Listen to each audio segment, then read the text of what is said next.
Welcome, ladies and gentlemen, to the fourth installment of Rumble on the Rift. I am, of course, your host, Paleo Ever. With me tonight, you're going to notice there is a penguin missing over here. He decided to hop off to the South Pole, maybe get his happy feet. And I do have my boy, Rapid Casting, with me, Mr. Reed. How are you, sir? I'm doing pretty well tonight. Thanks for having me, Danny. Big fan of the Rumble on the Rift, so it's good to be a part of that here tonight. Well, we are very excited to have you. I'm tickled to have this. We do have we have one giant and we have one David here tonight. We've got Supernova Leo, that is a well-respected, well-renowned, well-known tournament team, and up-and-coming newcomer, TB Kings, the Bladed Kings. So, have you heard of these guys?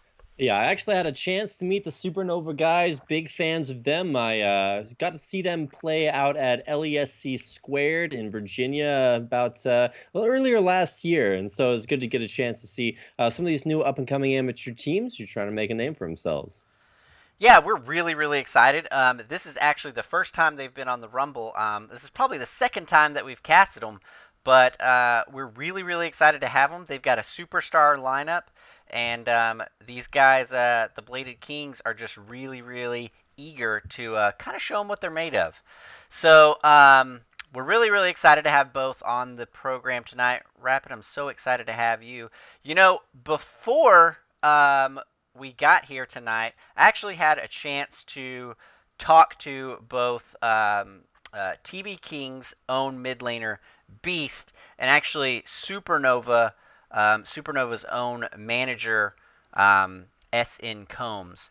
And actually, I wanna play for you guys kind of what their take was tonight on the matchups. So let's take a look at that, Rapid.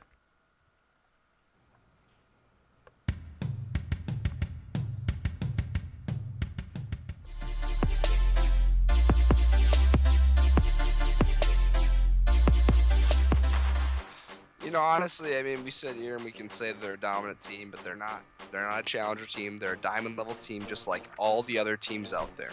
We're coming here to prove that we are just as good as they are, if not better. If he wants to come in my lane and to be passive, I just want him to know that I can CS just as well as he can. And if he thinks that it's going to be a free lane, I'm going to put more pressure on him than he's ever felt in his life. He's either going to miss CS or he's going to grow a pair of balls and trade with me. Otherwise, I'm going to snowball this game.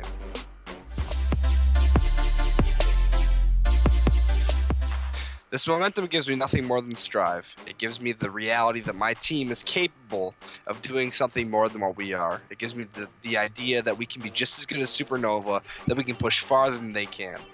And if we lose, you know what? It's fine. We're a new organization. We'll come back 10 times over until we beat them, until we can prove that we are just as good as they are, if not better.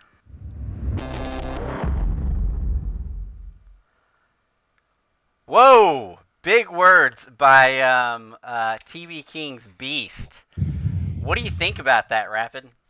Man, I was listening to that interview and I've never heard such confidence, especially coming in as, I'm not going to say they're underdogs or anything, but I've just gotten to see a whole lot more of Supernova. They look pretty good, and we were kind of wondering which roster is going to be coming out here tonight, but it is going to be the one that we expected, and hopefully, the one that the Bladed Kings expected and are ready to face here tonight. Yeah, as it sounds there, it sounds like there's going to be an explosive match in the mid lane, Rapid, and it doesn't sound like we're going to want to miss it. It does sound like Beast definitely, TB King Beast definitely has something here to prove tonight. And if Focus isn't careful, you know what I mean? The confidence could be the factor here. Certainly could be, and of course, confidence always a factor in League of Legends. You got to know when to press your advantages and how to take your victory, take your wins, and snowball them to victories. So it'll be interesting to see which teams come out with those tonight. And in order to see those see those teams face off against each other, we actually have to play some League of Legends. I know that's why I'm here. Yeah, so absolutely. Before we get to that, though, we did have SN's own SN Combs answer to what he kind of thought this match was going to be like tonight. So let's pop over and see what he had to say.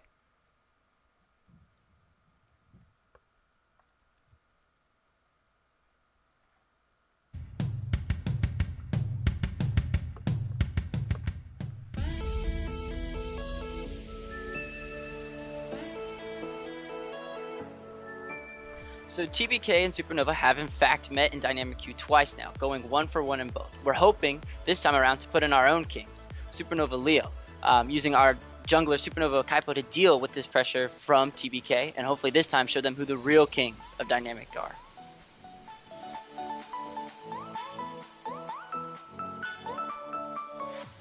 So the win against Syndicate was actually super huge for us, especially after the community kind of wrote us off as laughingstocks. This time around, we plan to use that momentum to kind of push the team to take down TBK in a nice clean win, and then put our sights on the next targets, which is going to be Aporia, Blue Milk, and Lucker Dogs, to show that they're the laughingstocks and we're the real champions of the circuit.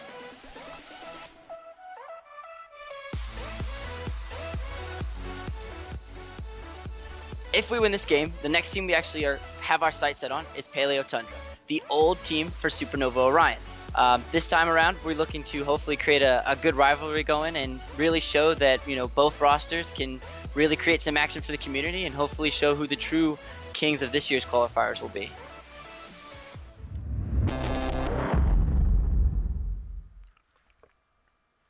So man, it sounds like Supernova's ready for the challenge. These guys. I was just listening to it. It sounded to me like, they weren't just stopping here. They had their sights set on a whole lot more coming even after this game. So it's going to be exciting to see, if they can back it up here tonight. I love it. Yeah, it just sounds like they're just ready to, get right over this game and just kind of get on to the next one. He sounded very, very confident. I was loving it. Yeah, much like my McDonald's order, I do in fact love myself some good old rivalries. So pretty excited, and it's Rumble on the Rift, so how can you not be excited? No matter. That's it. I'm just trying to. I'm having some trouble retrieving some data from the server right now. Okay, there we go. All right, so right now we are just kind of looking to get these guys in here to go ahead and get this on the way. What's there left to do but to get this match going? That's what I'm talking about. I certainly hope that everybody is good and ready to go. And if you guys out there are watching or ready for some League of Legends, well, you came to the right place. So it's good for me to be here tonight. Hopefully it's good for you guys to be here tonight. And I'm certainly excited about it. Yeah, absolutely. Now, I'm in here.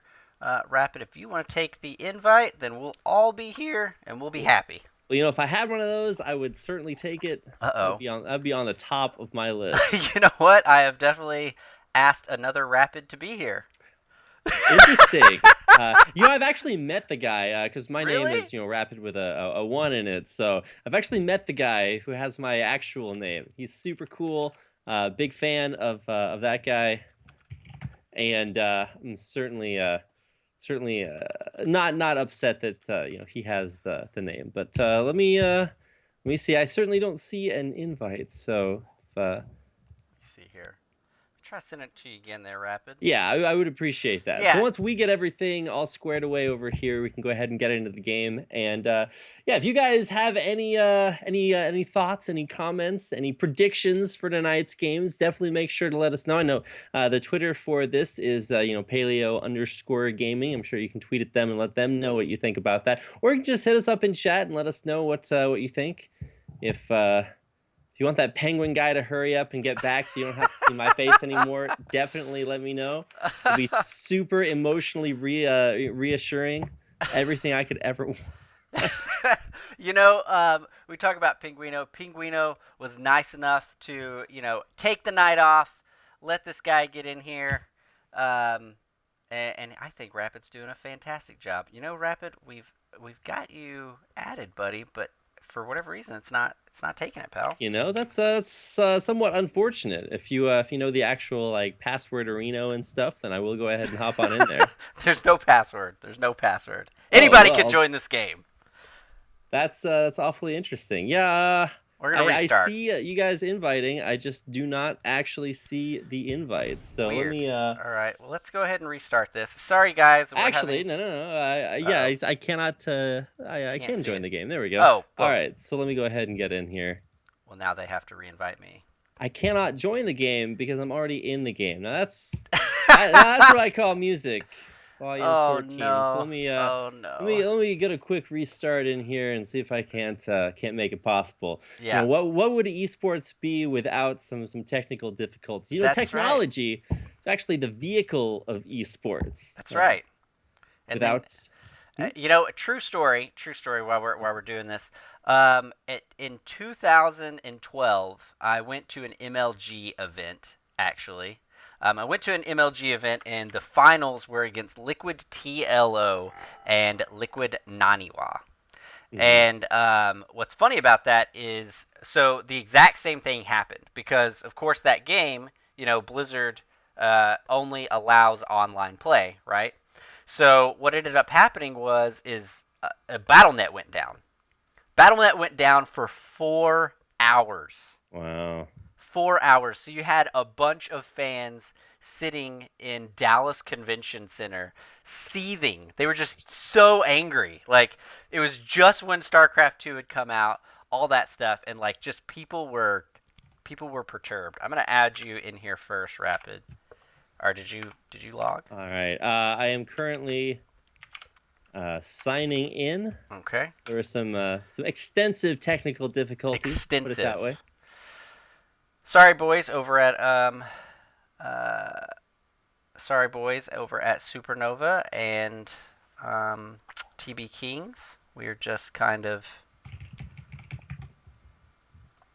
waiting here for everybody to get in. Do apologize. Yeah, certainly unfortunate. But as soon as we get in there, we should be able to get things underway and going. And believe I am back in here. Let's see if I have any pending invites. Not yet. All right, so let me see if I can join this. Okay, let's try now. Hey, there we go. There you go. All right, cool Big deal. fan. All right, now we can get the boys from Supernova in here, and we can get the boys from the Bladed Kings in here, and we're gonna be good to go. Okay, I'm gonna give them some invite rights, Rapid, and yeah, just gonna hop down and spectate. Let's do it. Okay, great. So these guys are in. We want to keep in mind and tell everybody else that here at Rumble on the Rift, we do LCS order, okay? We do LCS order, and the reason for that is it makes everything easy for me and Rapid, right? Everybody in LCS order, everybody doing their thing. We can switch around in OBS and give you guys the best stream possible. Isn't that right? I mean, that's what I'm here for. So, well, hopefully, I would certainly enjoy that being the end result. If it doesn't work out that way, then we'll see what we can do. But one step at a time, right? One step at a time. Okay. Well, it does look like we got pretty much everybody in here. All right, the whole crew is here, just trying to get here in some LCS order. I think that's the last stepping stone that we've got here. The boys, True Testament, will be hopping into LCS order. There we go. Yeah. So they are close. Close. I think that's it.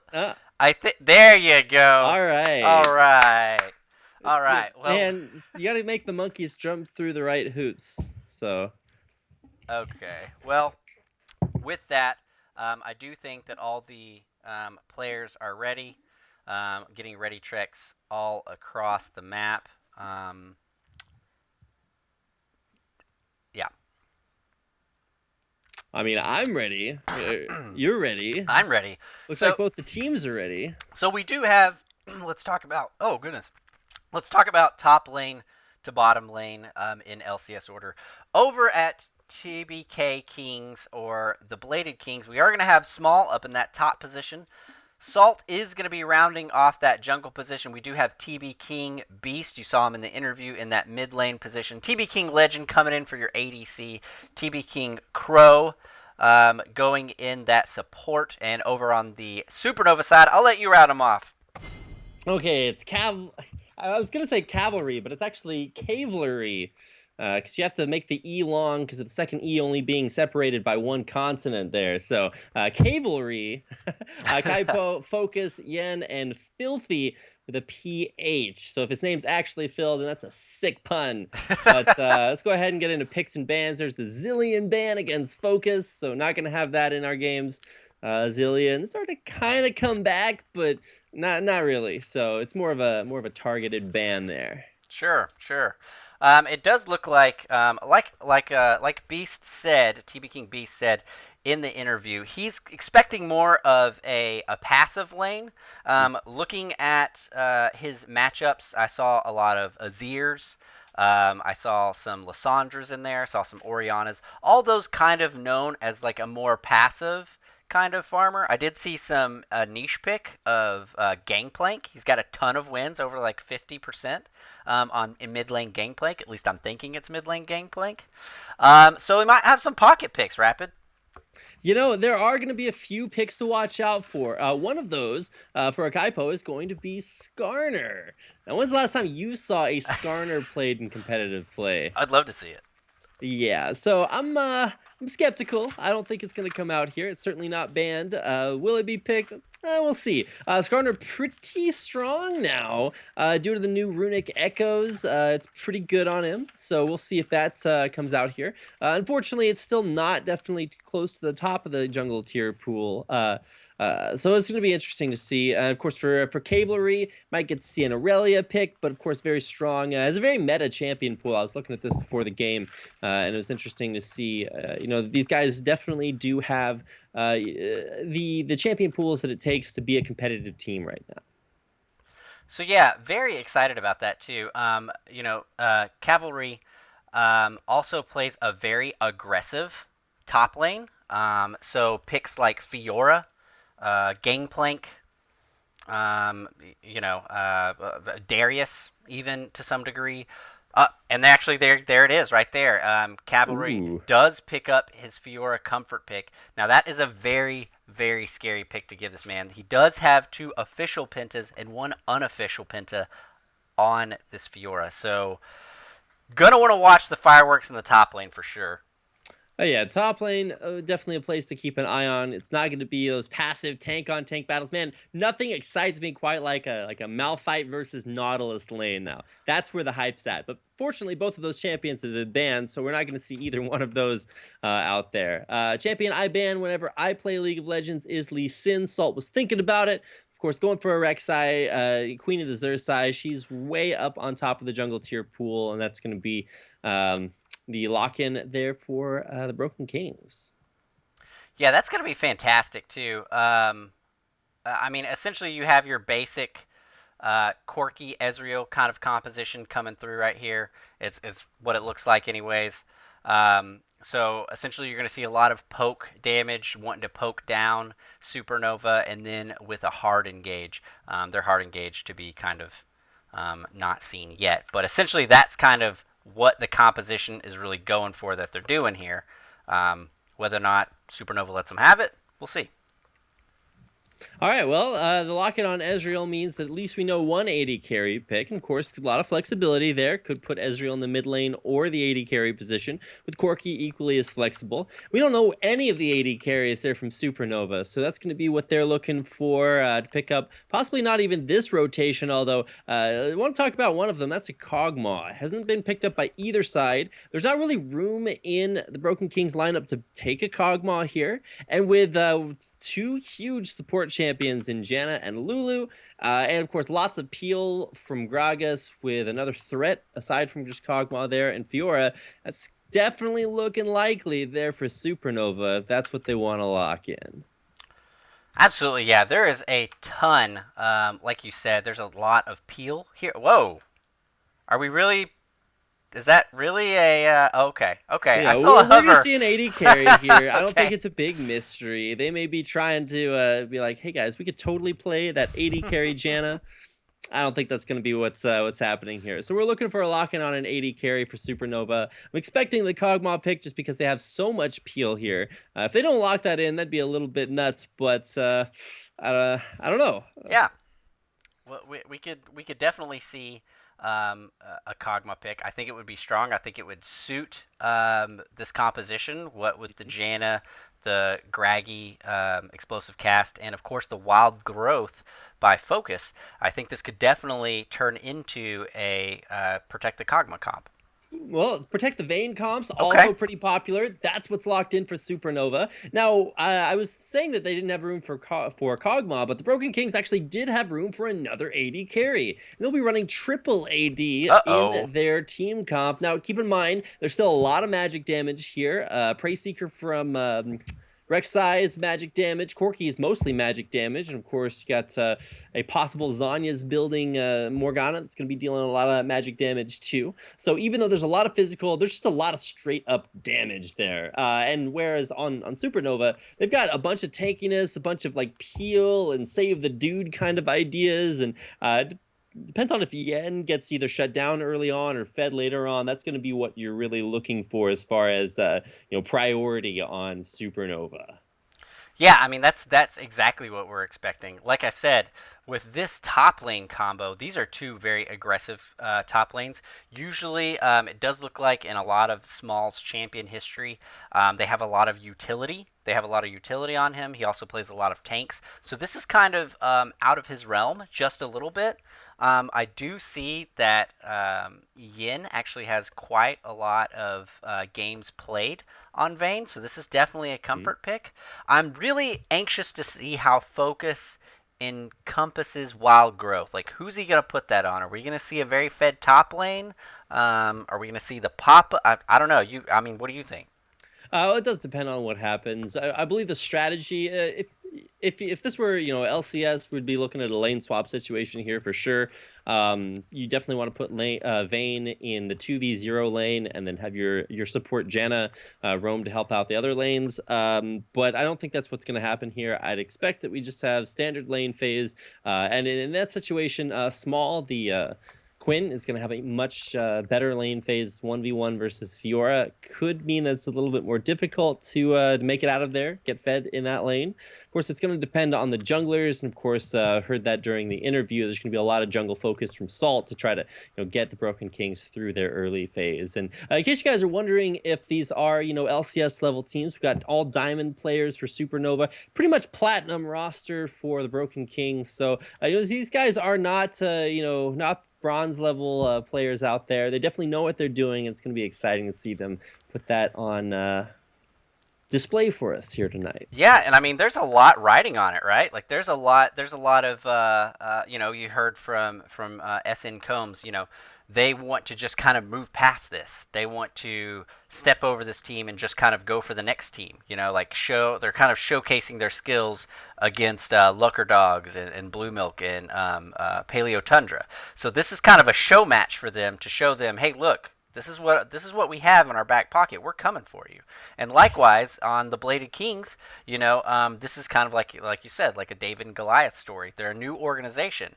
For them, this is the next step, right? So they have to take on Supernova and hopefully claim a victory so they can move on to the next teams. So it's a very interesting dynamic that we have going between these teams. So like I said, there's a lot riding on it. There's a lot of bragging rights. There's a lot of fame and glory to be had in this match. Well, fame and glory await us in 25 seconds. 25. As soon as we load into this game. I don't know about you, but when it comes to like favorite compositions, I love to see. It's always really cool to see. I don't know if you've ever played that vein spotting game, but basically, you pick a game with a vein in it, and you're like, all right.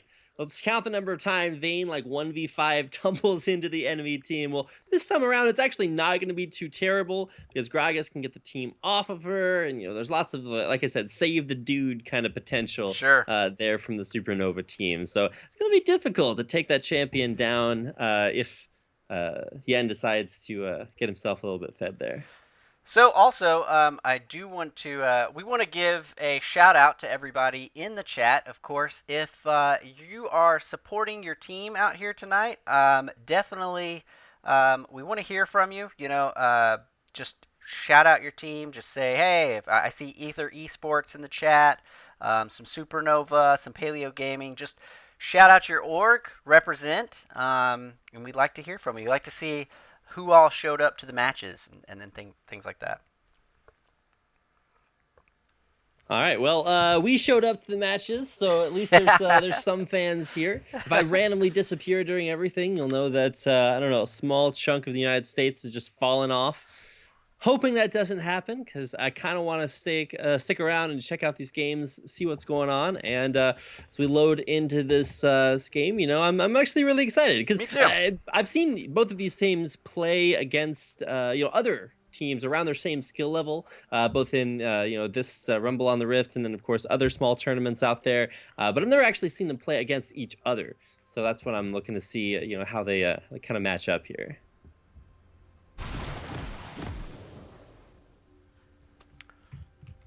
Yeah, we are going to hop right on in. And do you think we're going to see a lane swap situation? Like I said, if this were any other tournament, I would say maybe, especially up at the higher echelons of League of Legends, just because it's always favorable to get Vayne into a lane by herself or in a 1v1 situation or 2v1 situation, because she's the hyperscaling AD carry with a weaker start and a stronger finish. So we'll see if that's what they decide to do when we eventually wind up loading in. Yeah, I'm actually in. I don't know if you are actually okay, in as well. 45 seconds or so, and standard start out there. Although when I was being skeptical about a lane swap, of course lane swap's still possible, sure, but it definitely does look like this is going to happen. And it's interesting because while you definitely want to get Vayne a lane by herself, what's interesting here is going to be whether or not we see double jungles happen, because that's the traditional counter to lane swaps. You don't want your solo laner to get denied, so you send him into the jungle to get those first 2-3 levels, and then put him in a lane. Sure, and it doesn't look like Supernova went in and invaded far enough to see the swap. So Fiora is going to be none the wiser on this lane swap situation. So it does look like we are going to see a lane swap. However, the extent of that lane swap still has yet to be discovered. Are we going to see super hardcore double jungles, or is this just going to be a leash situation? Something tells me that they're actually going to stick around. And okay, right as I said that, Cavalry heads back out from the double jungle, and as soon as he walks into this middle lane, or into this top lane, he should realize, hey, this is a lane swap. Oops. I don't want to be here, and just walk right into the jungle to help out with the red buff, and just ditch that. Unfortunately, he's not actually doing that. He's decided to stick around in lane and fight the support champion. Anytime you're fighting a champion that starts the game with 3 health potions, why? There's an item that says, I don't care about you dealing damage to me. And of course, you can see on the bottom half of the map, we did see the double jungle start up here. Although it's a little bit weird. I'm not sure where Small's off to. Yeah, it does seem a little weird. It does look like Smalls is just jungling. Maybe they're going to do... I don't know. I thought we had to have Bard in here to have magical journeys, but Small's on one of his own. He at level 1 is going to see a Kaipo. A Kaipo can't dumpster him, so he's got to be scared. You don't want to fight the red buff Gragas. Definitely a pretty scary place to be. So I'm still kind of confused where Small's at, but with the collapse here from Salt, this could be a little bit dangerous. But they do get the flash out of a Kaipo. Preyseeker misses. There is a fantastic binding. There's a knock-up, and they're going really hard, and there is the first blood over to the Bladed Kings. Not sure this is a great start for Small. He's still really far behind as a solo laner, but he did help his team get that kill. And did he get an assist for that? Yeah, he did. All right, so this is going to be a 4v0 takedown on this top lane turret. I say that because, this Cavalry is definitely going to have to piece the scene up there. But meanwhile, on the bottom half of the map, Yen has gotten a great start to the game. He's had free CS all by himself. The only problem is that when you're in a lane with no enemy champions, you don't really need your support there. So Filthy's been kind of useless early on, whereas Crow's been making those big plays. Yeah, he really has. He's been putting in a lot of work. I don't know that they're going to be able to complete this 4-1-0 push. They might be able to on the second go. Let's see if they can pull it off. Top, you are going to see standard lanes, of course, going across. It does look like they're going to be able to take this top turret down, and they're going to give all the gold over to Small. He's going to pick up the majority to get him kind of going. All right, well, speaking of getting going, we are going to get started with takedown on these turrets. Just a little bit of a, I don't know, not quite as frozen of a wave as Supernova wanted it to be in the bottom lane. Because when you freeze a wave, you know, it builds up, and then you push it into the turret and take it down. Well, they missed out on a couple of minions, and so they're going to have to take a little bit more time to take down their bottom turret, but the lanes are going to swap back, and that's what's going to be sort of the real... The real question is, like, are we going to see a matchup here for 2v2? Because in that situation, Yen and Filthy are going to be way farther ahead. Yeah, you are going to have Beast Valkyring out, Kaipo trying to get that belly flop and try to get Focus started. We did hear early on about that interview that Beast was going to make Focus kind of play an aggressive lane, whether he kind of liked it or not. But here we have kind of maybe even a different telling. Kind of Beast is also playing just as passive, I think. Yeah, I was expecting, like you said, a much more aggressive lane phase, but keep in mind, neither one of these mid laners are really, you know, this is not a Zed versus LeBlanc lane or something, so neither one of them really has to go super aggressive. I mean, they both outscale each other in different ways. The more fed Lulu gets, the harder it's going to be to kill Yen. And of course, the stronger Beast gets, that's just going to make this sort of 80 carry centric poke comp even more difficult to deal with when it starts to get to sieging turrets. Salt waiting up towards the top lane, waiting for this dive to come in. The Kaipo might decide to push it, but Salt's going to come in, clear out the minion wave, and that's certainly going to make it a little bit more difficult to push that turret. Sure, yeah, it did look like Supernova had poised up for that 3v1, which I think actually Small might have lost, but it was a good thing Salt was waiting in the wings to get that nice knockup. Well, I mean, with Quinn, she's always really just waiting in the wings, or I guess that's more with Valor. Although she does have the, that's what I never really understood. Like, you know, so if you're wearing this like bear pelt coat, and you go home and you've got your pet bear there, that's always kind of like awkward because it's like, well, where did you get the coat from? But with Quinn, she actually has these bird wings like strapped to her back, and then she's got Valor as a pet. So I always kind of wonder what that conversation's like, you know? Sure. It's like, hey, I'm wearing these wings that are totally not from another actual bird. How did I get them? Nobody knows. Maybe there's some lore behind that I don't know about. I don't think so. I think you're pretty much spot on. Akaipo is going to be waiting in the wings. Speaking of them, Salt's going to go to try to take Big Toad, and he's going to be pushed off of it. Yeah, shout out to Big Toad Gaming out. No, that doesn't exist. If it does, then Gromp's going to be something that they take every single game. That's right. Although, I suppose most teams really take that every single game, so you don't need to name yourself to do that. But, you know, Small's doing a good job getting all this CS coming his way. He's actually about 10 CS up in that matchup. It's pretty decent for early on. Not sure about that smite used to just get one minion kill. I feel like that'd be better on a jungle creep. But, sure. Neither one of these junglers are going for anything like Devourer and Chance, so it doesn't really matter, you know, how many of those creeps they farm up this early on. That's true. Here we're going to see Cavalry do a little bit of damage on Crow. He kind of dances around the bind, hops on out, but we're seeing a lot of damage go on this top side turret. A ton of damage. Yeah, and of course we've already seen the first turrets of the game go down, so now it's all about the second tier turret or the second turrets, and you can see that Supernova way on top of that. They're going to be able to take down the first two, and the Broken Kings are going to be a little bit further behind. But you know, it's all about you know, the rotation in the fertile soil of Summoner's Rift. It's all about where you decide to plant your rotatos, and it looks like those are going to be down in the bottom lane. Salt is right there, but man's Cavalry shows no fear. Got a little bit of action here in the mid lane. Oh. This Beast starts to put down some damage.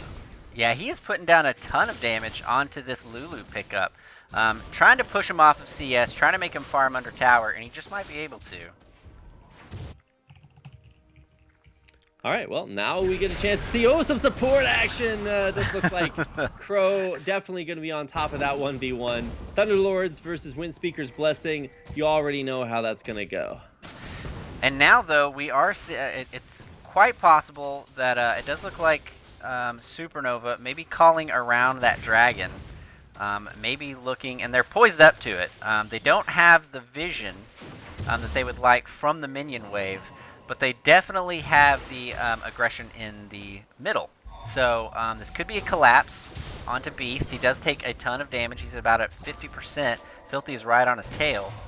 I'm not sure why Salt just doesn't clear out that ward. Yeah. Maybe a little bit scared of that. As far as ward coverage goes, man, Supernova are all on top of that. They've got, 3 pink wards out there, and while one of them's about to get cleared out, still a lot of ward coverage, even into the enemy jungle, so they know where everything is, and they don't really have to do anything. They have Yen sitting by himself in a lane. Did have a higher CS advantage than he does now, but I mean, nothing's really going too badly, with the one exception of Cavalry. Is Fiora not having a good time on 19 CS at about 10 minutes? Kind of gotta get that up there a little bit. You know, knowing, I'd spoken with them before the Bladed Kings beforehand, and talking to them and them really kind of scouting out the players of Supernova. Cavalry definitely has a lot of games on this Supernova. They've that's kind of one of the drawbacks, right, of being in so many tournaments, is that you have so many games and so many VODs to watch. But as I'm saying that, Kaipo takes a ton of damage, fantastic binding by Crow, and this Bladed Kings team looking to take down another turret. You do see Focus go ahead and roam down to bottom, trying to save this one. We got a 1-0-4 pop here. Now Beast has joined the rest of the Kings down here in the bottom lane. That's certainly true, but why, Evan? Why? And Don't of course, know. I think the reasoning, of course, is this dragon. Okay. They're all just gonna recall. He does or return to the dragon area. Does have the package there, and I'm not really sure what the purpose of that is. I think he just wants to zone out that little tiny area, keep the rest of Supernova from getting in, and it's effective. It is. They take the first dragon at the 11-minute mark. So there you go. And at this point, it's kind of interesting to compare and contrast what's going on. You got brown boots for every single member of both teams, with the exception of Salt. He's still working on his Cinderhulk enchant. Of course, Akaipo's still working on his runic echoes. Still spared a moment there for those boots, which are actually all lined up for Supernova. Got to get those that synergy there, your boot synergy going on. That's right. That's the test of whether or not you're a really well coordinated team. Kaipo waiting in the wings, gonna come around behind here. That is a fantastic explosive cast. A huge, here goes that Fiora dancing around, gets off the grand challenge. The Monsoon goes off, puts Legend in a bad situation. 2 members of the Bleeding Kings go down, and it does look like Supernova once more. All right, beautiful flank there. Akaipo exactly where he needed to be. Perfect explosive cast. And the Bladed Kings were just like, wait, what? How did that guy get there? Yeah. Didn't ward their flanks. They were pushed up in the lane. Had no idea where Akaipo was. He shows out, and all of a sudden you kind of see the blood drain from their face. It's like, oh, that's highly unfortunate. Then they get Gragas ulted into everything. Cavalry, who's been behind all this game, catching up in CS, catching up in gold with that kill coming in. And he actually has a ton of gold in his inventory, sitting on 1,600, but no one with more gold in their inventory than Focus, who's almost on 3,000 unspent gold. Wow. To give you a comparison, he's only bought once this game, and that was earlier on at like the 7-minute mark. So he's going to spend a lot of gold here. Dumps 3,000 gold into a completed Rod of Ages and Lucidity boots. I see Chaplin in the chat here talking. Don't worry, Cavalry will end up carrying. So again, there's a lot of hype potential on Cavell on his carry champion, and just with that one bout right there in the middle lane, you can easily see why. As I'm saying that, though, it does look like Crow might go down here. Oh my gosh. Yen just walked into all that burst, and he doesn't even care. He's got more support there. Look at all those shields. Small trying to come in for the assassination. Gonna have to hop off, and they don't collect the Yin either. He skirts out with about 40 HP. Man, you gotta drop some feels on the Broken Kings right there. The Supernova, they're just sitting around, chilling in the mid lane, and all of a sudden, Yen decides, hey, I got these guys to save me. Let me just walk into the enemy team. And you're like, well, you know, questionable strategy, but let's see how it works out. He gets dropped to like 0 HP instantly, and it's like, oh, not the best strategy. But of course, like we were talking about, focus there, right in time with a shield. Akaipo getting that smite steal away as he walks out of the enemy jungle. Well, you have a teleport coming down to the and cancel. Just kidding. Just kidding. Like I said, they're going to have to watch these flank positions with the with the TP on Cavalry. They're really going to have to watch. Now, that was just kind of to showcase what the abilities of Lulu and Janet can do to save one of their carries. You've got Monsoon's healing. You've got Wild Growth popping up. And just like I said, here in a minute, we are going to see the explosive ability of Cavalry. Gets off the Grand Challenge. He was 2 marks away from a complete duelist victory. But Small's able to walk out. But like I said, yeah, the Janna and Lulu picks just give the Supernova team so much utility, so much protection from this long poke Bladed Kings.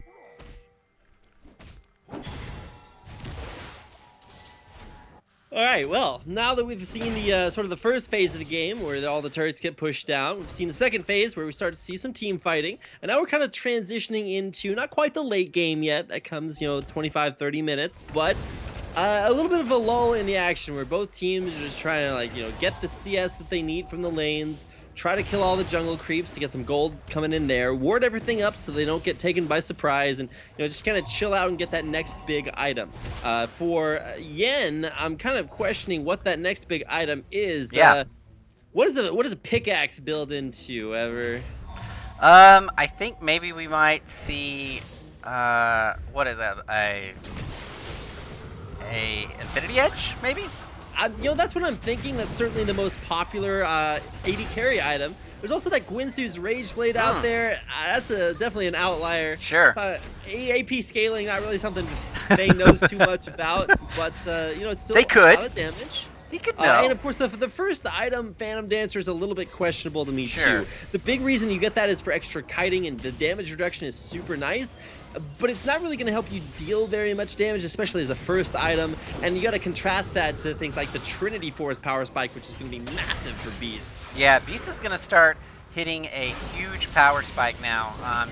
This composition by the Bladed Kings is kind of a late game composition with a lot of disengage. So. Akaipo had a perfect explosive cast opportunity right there. I thought he was going to hit it. He didn't get the knock-up from the body slam, and I think that's what he was using as his check for success. It's like, hey, do I get the knock-up? Yes, go in. Do I miss it? No, back out. But he still had the opportunity to go for that ult there and really start to stir up some chaos. Didn't decide to do it, and now the poke, the pressure continues as Bladed Kings continue now there on it is. in here. That is a Wild Growth. That is a fantastic explosive cast. Here comes the Grand Challenge. He's looking for Smalls again. It doesn't look like the Bladed Kings can get the damage that they need. Filthy able to Monsoon and do a ton of healing. Now Beast is on his heels, but it does look like he's going to go down to Yin, and that is a perfect ace. Wow. All the way out of nowhere. I mean, I was talking about that possible engage earlier. Akaipo, maybe he's thinking, hey, I don't want to just do this halfway. Better go in for the all-in, and that's an ace. 5 for 0, Supernova really coming out on top. The Bladed Kings might need to sharpen that up a little bit when it comes to team fighting. They've got a very sort of poke, don't hurt me, bro kind of team comp that when it gets hard engaged on tends to kind of struggle, as we just witnessed. I see what you did there, by the way. Need to sharpen up. I like it. Yeah, it's because they're the Bladed Kings. I think I've called them the Broken Kings several times. Yeah, this that's game. all right. That's Highly all right. unfortunate. Apologies, it is my first time, getting a chance to cast them. So we're working out the kinks, and I'm sure they will be working out the kinks as we continue on in this game. First Dragon did go to the Bladed Kings. Oh! What a smite steal! The smite steal by Salt. I love it. It is gonna give him 2. There's that. There's the taunt right there. Very nice job. Man, I guess he's giving the other team some salt, quite literally. Might be A little bit questionable there on the smite timing. You definitely just back off, don't deal damage to the dragon, kill the Rek'Sai. It's a little bit like that Batman meme. It's simple. We just kill the Rek'Sai. That's all you got to do. But I guess the smite seal, props to him, and so Salt will make that a 2-dragon advantage, which does incidentally allow the Bladed Kings the opportunity to kill turrets even faster. Yep. With some nice true damage burn. And it could help them start to get back this lead that they are missing right now. They are 1-9 or 1-2-9, and the gold lead is in favor of Supernova. Beast not being able to do as much damage as he'd like to that Lulu. Does look like number 2, Rift Herald, gonna go over to Supernova. Gonna give it to Yin. That's where I'd put it. Man, I'm just trying to, chill out and, bask in all that goodness I just witnessed from the Dragon Steel.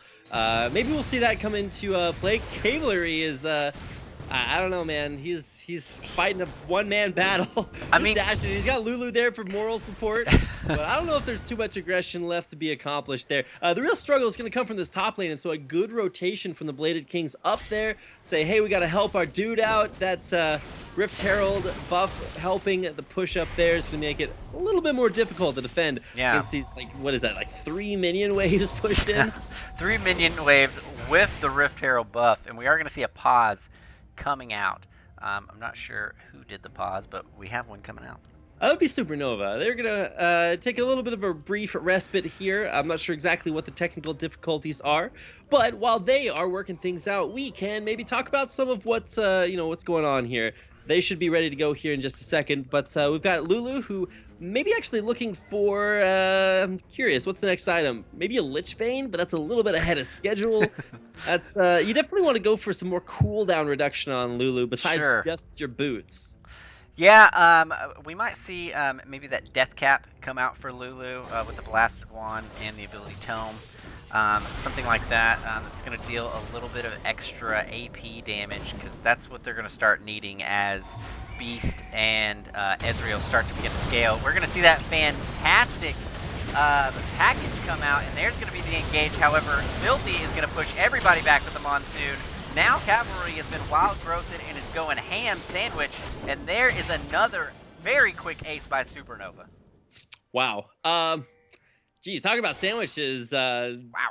The Bladed Kings just got sandwiched there, right up against the wall, and that's the sort of the beauty that you got to see of this sort of protect the dude comp. Both Yen and Cavalry came in there. A beautiful team fight by both of them, and for the Bladed Kings, their team fight looks a lot different. They're supposed to be hanging back, preventing this hard engage, poking them out. Didn't work out that time, and now this could be a Baron buff to pay. First Baron of the game goes over to Supernova at 21 minutes. Yeah, you're absolutely right. This composition from TBK is very much a poke down siege composition, where you just stay out of the range of the explosive cast. You've got Legends in game, free flash. You've got King's Valkyrie or TBK King Beast's Valkyrie. So really, you just want to keep that distance. And right now, with the using the package right there, they thought that they were going to catch him out, but at this juncture, behind 1-14, almost a 10k gold lead, you're going to have to be more passive than that. All right, well, at this current juncture, what we're mostly looking for is another hard engage opportunity for Supernova. They're looking for it. That's why they're cutting through the enemy jungle, trying to pick people off. Not finding any success here. Small should probably be off to his side lane, getting his split push on. He's got teleport available. He can join fights super fast. He's not level 11, so maybe waiting to hit that so he can be even faster with that ultimate to let Quinn help him get into the fight.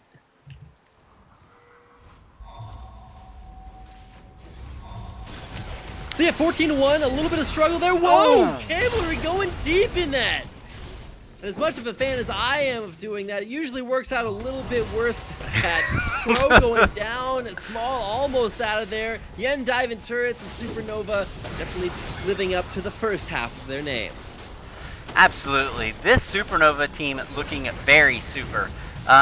playing this composition just how they want to play it. Monsoons, there is the wild growth, pushes the back line off of TBK. There is the Monsoon healing everybody up from the damage they just took. They're going to take an inhibitor, they're going to leave, and that's scary, Rapid. Yeah, good call to just back off there. There is some question about pushing a little bit further in or trying to get a few more kills, but much better to just, hey, say, you know, we've got this Baron buff, it's almost gone, head back to base, heal up, let's make another push happen. So it's going to be most likely just Fiora top lane, although Vayne saying, hey, give me some of that farm. A little bit of red blob syndrome, that's what I call it, where you just look out on the map, you're like, oh man, there's that blob of minions on the side lane. Nexus is open. No Nexus turrets. Could whoa! Oh! All right. Okay. As skeptical as I was about that Lich, looks like it's paying off. That was, you saw Wow. small 1 minute, and then Yordle tasted purple, and then he was done. I mean, he's got that purple buff on him, right? The Baron buff. I'm guessing that's pretty tasty, but nothing tastier ever than a kill on the Quinn. I don't know if you've ever had the pleasure of laning against the Quinn. There's like a 3,000 point upvoted thread on Reddit about how annoying that blind mechanic is, and I totally agree. However, a much better mechanic is the ability to one-shot the guy, and that's kind of what Focus is working on. Underneath the turret there, ults himself completely unnecessarily, and of course top lane, the big dive from Supernova, find even more kills. And what this is going to be essentially is almost just a cleanup right here of this, go ahead. They're going to take the bottom tower. They're going to take the bottom inhib. They might poise to end it right here and get over to game 2. I don't know if they have the minion wave to do so, but it looks like they're pushing through. All right, well, yeah, pushing through certainly the I don't know, strategy that they're using. I don't know if that's really counts as a strategy. That's like saying my breathing's a strategy. It's like I wake up and I do it. I just do it. There you go. Whereas I wake up and do a lot of things, so maybe their strategies too. Maybe I just live a very strategic life. You do. Who knows? I think you do. I could be a master strategist and not even know it. Well, I like it, and what it does look like Cavalry is doing is he is breathing, and the boys of Supernova are breathing all over this TBK team. TBK trying to hold on to their final turret, but oh goodness. Man, package not big enough to save Corki there. He actually died right on top of it. Not sure how uncomfortable that is, but you know, those rockets, they're pretty big. Definitely don't want those to explode on you. Oh. Now it just looks like they're adding fantasy points here. Yeah, I just wanna style on them towards the end. 22-1. And Supernova, definitely a very explosive game there. And they definitely take the first game of this best of 3 series. They definitely do. I could tell. Yeah, 11-2 in turrets, a pretty big score line there. And that's pretty huge. Yeah, we were talking about the carry from the hyper carry Vayne, but she was 802. Lulu was 7-0-11. So helping out herself and helping out the team. So pretty cool to see that. Just helping everybody out, you know. Good guy Lulu, essentially what we have there. We want to hear from you guys in chat. I want to hear from the guys in chat. I don't know if you do, Rapid, but I do. I want to hear from them. What do you guys think of that last match? Where do you think it kind of went wrong for TBK? Because I posed that to them, and then I'm going to look over at you, Rapid, and I'm going to ask you the same thing. Because we had a first blood. There was a fantastic rotation. They were shut. Like, at one point, we were looking down, and we were like, wow, this cavalry on this Fiora, not that strong. He's like at 9 CS. They're really shutting him down. They go back down. They take another turret. They're up on turrets. They're up on gold. They're up on kills. What happened, Rapid? Well, you said you wanted to hear from all the guys in chat. I want to hear from all the girls in chat because it seems like they're very well represented, and maybe some big fans out there. Because I love hearing the fan vote when it comes to teams like these, because there's a lot of strength behind them in that in that regard. So super excited to see everybody come out here. And man, you asked me what happened. I'm not. I'm probably about as sure about that as the Broken Kings are, because they come out. They got this like 80 carry centric triple AD strat, but man, couldn't even get out of lane phase. So that's kind of the real problem. They found a nice way to start the game off with 1 kill, but then Yeah, it didn't go too well after that point. Man, I saw that first kill. I was like, hey man, this is pretty good. You Yeah. got your first kill. You're getting your lane. You got the first ones to push down turrets, and it's looking Yeah. good. And then they did precisely nothing. They walked around. They're like, hey, let's poke this turret down. No, just kidding. Let's back off. And of course, I'm being a little bit harsh, which is kind of unnecessary because, hey, when bad stuff happens, it happens. You got to get that out of your mind and move on to game two. But definitely some Sure. things to learn about. If you pick this big poke composition, you got to know how to just like play it passively, avoid the hard engage, and get yourself past the lane phase, which they definitely struggled in. Yeah, absolutely. I mean, I agree a lot with you. I'm just kind of looking down in chat. I'm pretty shocked the early game went well, but the draft was a big factor. I would love to hear more from Kinneruck for you too, and just kind of hear a little bit more. Please dive a little bit more into that in the chat as I'm kind of doing my analysis here. To me, it seems like they were in the mid lane there for a moment, and that big Akaipo, whenever he came from the side and just kind of surprised the team from the back line, it seems like after that initial surprise flank encounter, and I believe they got aced on that, it seemed like it shook up the Bladed Kings a little bit. It seemed like it shook them up a little bit. They started lacking on vision control. So as they worked their way around the map, they weren't able to set up properly. You were saying that also that siege composition with the AD throwing skill shots and whatnot down the mid lane, down lanes and stuff like that, trying to poke them off. And then it just seemed like Supernova was able to keep catching them in the fights that they wanted. You see a Kaipo come in, explosive cast, Monsoon goes out, just disperses all of TBK. They get all flustered, and then Cavell and Lulu were just able to kind of come in there and just kind of clean everything up. Yeah, definitely a turning point that you mentioned there. What's a little bit more interesting for me is that I'm kind of wondering, what changes between games 1 and 2. Sure. Because when you have, as dominant a victory as that happens, like it's the good teams can go out there, win some games, look pretty good, but the great teams can go out there, lose some games, and then come back even stronger, learn from their mistakes. And I want to see what the Bladed Kings learned from after that game. I do too. And while we're giving these guys a minute to take our breath, we're going to take a very, very brief break, Rapid. And when we get back, we're going to be here with Game 2 of the Bladed Kings versus Supernova.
And we are back with game 2 between the Bladed Kings and Supernova Leo. I am again your man, if you're just joining us, Paleo Ever, and with me is my man, Rapid Casting. How'd you feel about that first game, Rapid? I can't hear you, buddy. There we go. There A you little go. bit better. All right. Yeah, I was just testing your lip reading Oh, abilities okay. there. Well, it was pretty. Yeah, I had no idea. So. Oh, okay. Well, you got to step up your game there. Yeah. Of course, everybody out there that knows how to do that, props to you for being awesome. I'm gonna have to bust out my sign language here in a second, just in case. But everybody else, hey, thanks for coming out. I thought game number 1 was super dominant by Supernova. Of course, looking forward to getting in here to game number 2. It looks like we've got almost everyone in the lobby, getting us ready to go. And yeah, it's going to be pretty cool. I am very excited. Yeah, I'm very excited, Rapid. I want to see how the Bladed Kings kind of adapt to this, right? So, like you said, they lost the first one that went pretty well in favor of Supernova, but now it's time to see if TBK can adapt and play a better game. Yeah, playing a better game is what I don't know. I just hope that I get cast a better game. I mean, that game is pretty good if you're a big fan of one team getting 22 kills against another one that gets 1. But we'll see if we can make it a little bit closer here. Just waiting for one more member of the Bladed Kings. Yeah, the Bladed Kings or the Broken Kings. Well, they definitely looked one. a little broken after that last game. Maybe they can be, broken in the overpowered sense. That's right. By winning this game. Maybe they can, Broken Kings, we're going to break some bones. You know what I mean? They're going to, rally behind it. Okay, we lost that first one. Don't worry about it. We're going to go ham sandwich. It does look like, as I'm talking about that in ham sandwiches, TB King Crow having a little bit of technical difficulty, and he's kind of restarting his computer, so we'll get him on here briefly. As we're doing that, Rapid, I am going to tell you a very interesting story, okay? Go for it. This is going to be Ever's story time, all right? So this last weekend, I actually, I don't know if you guys know this. There's a event in, I'm from Texas, and there is an event in Grapevine, Texas, and it's called Legoland, okay? Well, Legoland is a huge, huge building with, Lego rides, and you can go in, and, if you, big into collecting Legos, there's every kind of Lego there that you can imagine, from the oldest to, the newest, and they have all these magnificent buildings and stuff like that, and stuff that probably took people, a bajillion hours to make, okay? And if you're one of those Lego people that, can build things very quickly and very intricately, then, I salute you, because I am not. So whenever I go, I really enjoy it. So a funny story I went there not too long ago, and I took my daughter, and she's 3 years old. I took her. She had an amazing time. She was playing with all the Legos. She was jumping in them, making everything, whatever. Okay, so I really liked it, and I was really, really I was really into some of the new Star Wars Legos that came out. And I really wanted to put my Lego making to the test and make one of those huge Death Star Lego things together, okay? Which is 200 something hours. So I went to Legoland and they wouldn't let me in. And I was like, what? What are you talking about? Why can't I come into Legoland? And they were like, look, you can't come into Legoland as an adult. And I was like, what? What are you talking about? I can't, I came in here last weekend with my daughter, and he's like, yeah, you actually have to have a child with you to come into Legoland. So now it's if I want to go to Legoland, I have to talk my daughter into hey sweetie, you want to go to Legoland? Not really. Will you please go to Legoland with me? Or have to find some child that I can wrestle up in the mall, hey kid, I'll pay you $10. You want to go to Legoland so I can get the Death Star? So that's kind of my story about how I thought I was being profiled at Legoland. Sorry, sir. We can't serve your kind here at Legoland. Yeah, no, I've definitely been there many times. I actually live 2 feet away from you. It's what? Pretty cool. Yeah. So it's pretty cool place. If you guys haven't been there, I know there are many Legolands across the world. But yeah, you do have to grab some small kid to come with you. I myself was blessed for many years to be a small kid That's and get a chance to go there many times. So definitely very near and dear to my heart. Yeah, child abductor ever coming. Look, if the kid wants to earn a quick $10, all we have to do is go into the store. All right, all I So see, need. I was the kid earning You 10 were. bucks because my See? parents and my friends would all want to go there, be like, "Hey, I'm just a little kid that loves Legos, so hit me up with that invite." Yeah. Could you tweet me hashtag Legoland? Because I'll totally go. Uh-oh. What happened to Rapid? All right, we're working on it. One moment, please. Everybody's internet just going down. So also I'd like to add also what's really interesting about some of these players also. Oh, yeah, you're back. Whoa. Oh, you are very I'm close. slightly zoomed in there. Let me see if I can You help are myself out very there. close. Whoa, we're coming back out. There Coming we back go. out. There you go. Apologies for that. So what's also really neat about this Supernova team, and possibly you didn't know this, Rapid, but and you would never tell it in my supreme casting ability, Mhm. but most of the Supernova players actually played with a little organization called Darkwave Gaming. Imagine that. Imagine that. So how would I know that Cavell is such a beast in the top lane? Hmm. Because I found Beast. So, or I'm sorry, I found Cavell. I was gonna say Beast is on the other team. No, So. I found Cavell. So I actually know his godlike skills up in the top lane, which makes him very, very frightening.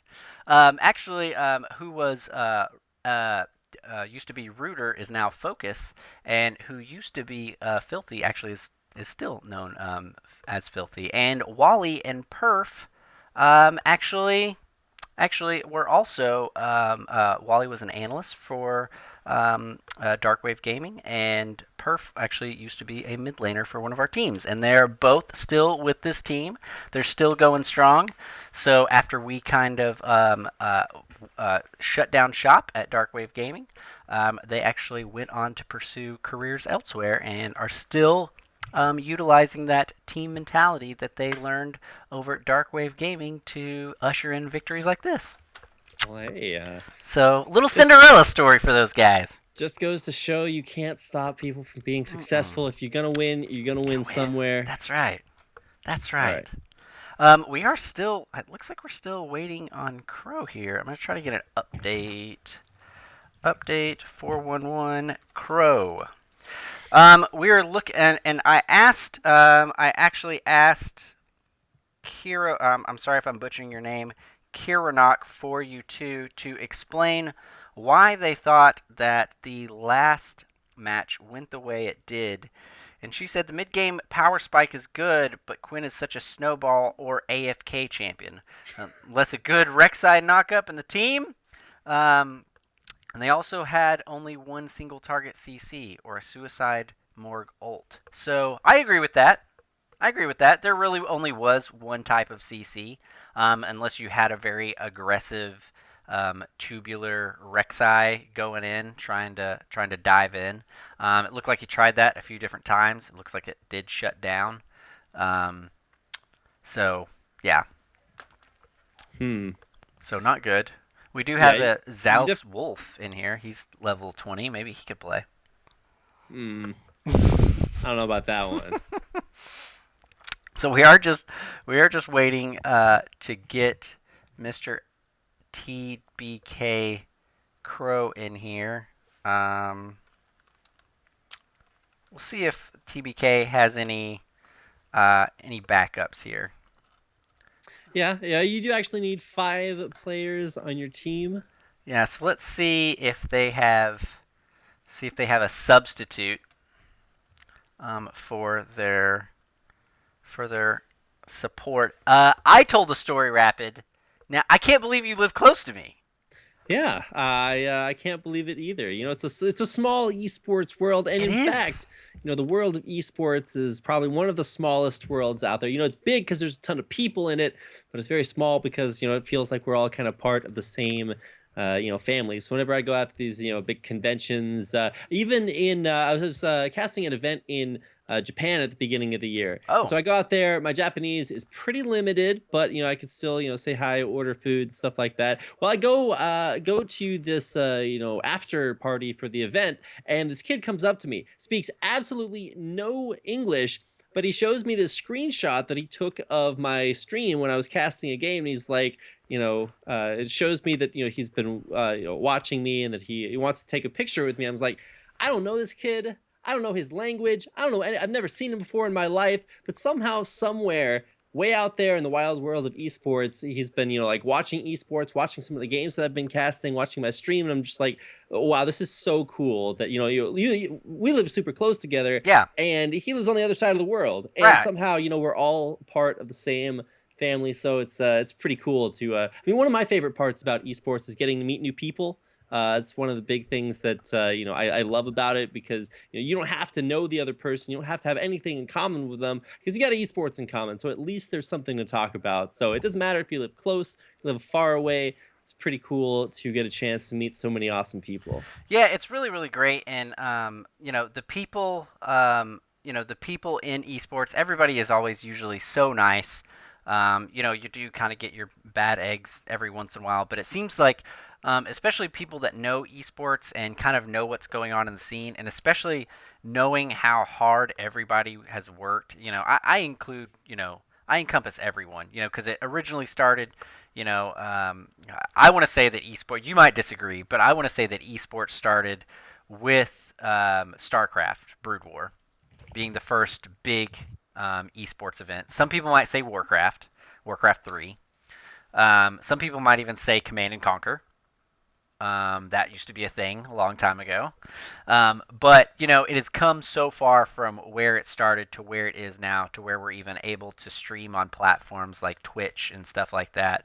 And everybody is able to get involved, because it's evolved so much. And to think where it could be in the next 4 to 5 years.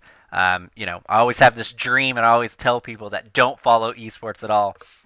My dream is one day I'm gonna walk into a bar or something like that, and there's gonna be like an esports match up on the wall, instead of like your traditional sports, and people are gonna be chiming in about what's happening in the esports, and I'm gonna be able to be a resident guru of sports, because I know very little about most traditional sports. Like, if you came up to me and asked me who was on the Dallas Cowboys, even though I live here, I would be like, Tony Romo.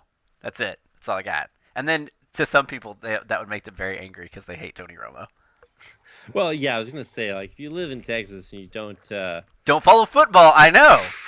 Man, I know. Friday Night Lights. I know. I'm that guy that that lives in Dallas and lives in Texas and knows little to nothing about football. I should have probably. Oh, it does look like TBCO is pending, so we're getting going. I should have lived somewhere where they care less about football, which I don't know where that would be. Maybe somewhere up north. I don't know. I don't know. I'm pretty sure New England's up north, and they have a pretty good football team. That's true. You don't have to know about football to know that, but that's true. Either way, yeah, so we do, or at least should, have everybody getting into this game. We're just waiting for the last player, and of course, when they get in here, we will be starting up our second game of this best of 3 Rumble on the Rift. If you guys have any comments about this, like I said, drop us a comment in chat. If you have any other comments, if you want to let me know that I'm doing a totally awesome job, or if you think I'm super terrible, then head on over to Twitter. You can follow me on Twitter at RapidCasting, and I'd love to hear what you guys think. Maybe you have some esports stories out there. I would love to hear them. The best part about esports for me is getting to meet so many new people. So I'd love to meet you. If you want to go head on over to Twitter, that's a pretty good place to do it. And if you don't end up, now that you lived so close, we'll have to do the Worlds event. We'll have to do the Worlds event, because it happens here, right? And like, it's kind of a big thing. Like, it's kind of the only thing that we get in the South for any kind of esports. I guess PAX South, that happens. Yeah, it does. It does. I got back from having a pretty good time there Did you a have a good few time? weeks ago. I did. It was pretty spectacular. Did you Got to meet a cast lot there? of awesome new people. There wasn't a whole lot going on in the way of casting there, so I would have if I could have. Yeah, Certainly. I was supposed to go down there, and I didn't. We're still waiting for Crow. Um, we I kind of wanted to check out the Smash event. I think there was a big It Smash was event pretty happening. cool. Big Smash Uh, event. yeah, I definitely watched that. Got to like I said, yeah, it was just basically like go experience, not necessarily like esports, but just like games, cosplay, a bunch of other cool people. So that works out pretty well. Kinaroko says, my esports story, I was a sub, then a starter, then a cheerleader sub, then an analyst coach combo. So, also, Supernova Crew says that we love Rapid. Yeah, certainly a big fan of anyone that loves me. Of course, in order to love other people, you have to start out by loving yourself. Of course, I'm a pretty big fan of me too. I'm a big fan of me. I'm I mean, I'm hey, also a big fan of me. So if you also are a big fan of Ever, then you can hashtag big fan Ever. I don't want to say I'm a big deal, so I won't. But I'm sure I can get some love. How are you feeling about this BB-8 Cup? What's your take? I'm a big fan of BB-8 in general. I Okay. feel like if I had to have, a Yes. robot child, I would want him to be just like BB-8. I don't know if I'd want my robot child to have like a lighter inside of him. That seems like it could go pretty wrong. But what's going pretty right is that we're hopping into game Yeah. number 2 Pew, pew, immediately and pew. without warning. We're good. All right. We are absolutely in it, and let's talk about bans. I'm so excited to talk about bans because What are you going to I talk about? I really hope that they're gonna ban. I really hope the Bladed Kings has had enough of the Duelist, and they're gonna ban out Cavalry's Fiora, because that was not a good choice to leave it through. That was kind of a bad thing. So I'm hoping that that's what happens. Yeah, maybe Fiora ban. Maybe just pick a counter pick to Fiora. But yeah, like you said, Hey, there's that Fiora ban. oh, that's I don't good. know if we're gonna see Aurelia ban here too. Of course, Cavalry plays a pretty big Pretty mean Aurelia Aurelia. there. He's just a Um, very aggressive top laner. right. Essentially, is So what it is. what's been aggressive but in a very tanky kind of way. It's starting to pick up a little bit of hype. Is that tank Akali? I don't know if you've ever played against that, but it's No. tearing up the Korean servers, and we're starting to see it a lot more over here in North America. But it's pretty good. If you haven't given that a try, check it out. Go, what is it? Sunfire Cape into like Titanic Hydra. Oh Oh, my gosh, it's disgusting. scary. So yeah, Sounds definitely check scary. that out for sure. That sounds very scary. We are gonna see some more. We're gonna see some more CC picks banned out by Supernova Leo. Malphite, of course, with that big knock up. Morgana with the binds, and Elise with that scary cocoon.